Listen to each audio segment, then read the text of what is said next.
So today we're putting on shiny new brake caliper covers onto my Tesla Model 3 Performance because I've got standard 18-inch wheels and standard brakes on them, and every time I saw a Tesla Performance with red brake calipers I got a bit jealous, so I decided to put some caliper covers on to make it look a bit neater and a bit more like a Performance.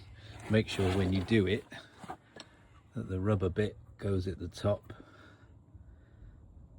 and that bit goes at the bottom, and you make sure you get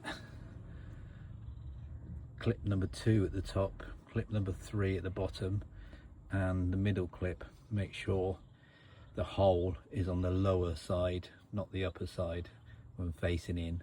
So it took me a bit of fiddling to get the first one in because I put the brackets in the wrong way round and they didn't fit, but now it's working. So R2 at the top, R3 at the bottom, the middle one on lower, and that gets all your calipers in nice and tight. I'm just putting the detail on, the Tesla's on, and the little diamonds there and there, shiny bits. You'll notice on the back ones, on mine anyway, it only has the 2 side screw holes for these brackets. Doesn't have a middle one, so that should make it a little easier to go on. Hopefully it'll be strong enough. Just got to peel the tape off, get to it. Just so for anybody who doesn't know, just doing the other side now. As you can see, the standard caliper on there, and underneath how to jack it up if you've never done one before. Right, you need to buy these things. Get a pack of 4 on Amazon, fairly cheap. But you get a hole under here to put these into. So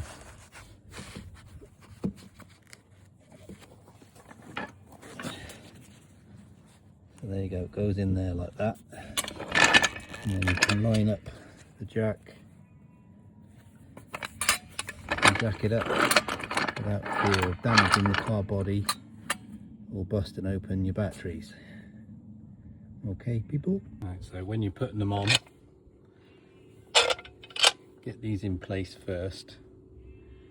Make sure you've seen it, L3 goes at the bottom in that gap. So you put it in the top, you can feel it doesn't really fit properly, so it needs to go in there. That way they'll sit properly.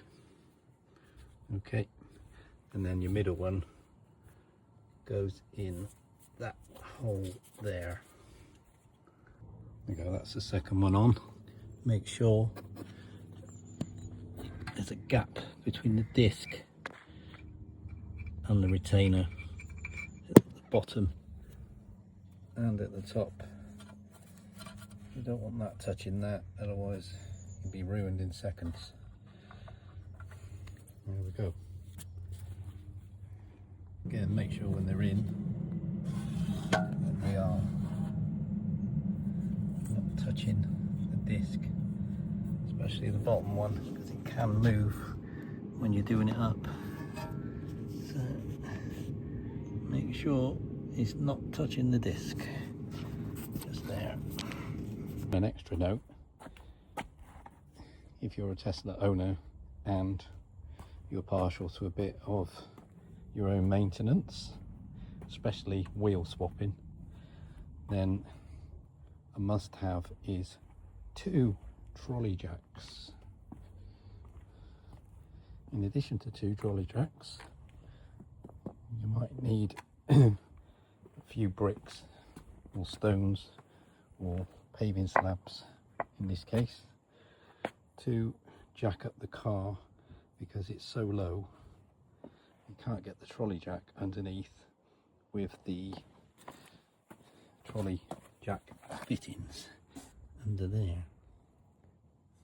Those and that make it too low to get under, so you need a bit of height. So get some of these from somewhere, a building site or somewhere, and that'll help make life easier, and you can do your own wheel swaps every 6 months. Right, so this side's done. It's on there looking cool. I'm going to work on the other side. I've swapped wheels over as well for their 6 monthly change. So when you put these on, L4 goes at the top by the rubber bit, and L5 goes at the bottom by the metal bit. Okay, and they slot into that cap there and that cap there. There we go, that's the fourth one on. I'm going to allow about 2 hours to do this job because it's a bit fiddly. You have to learn how to do the first one, then the second one's easy, and then learn how to do the third one, then the fourth one's easier.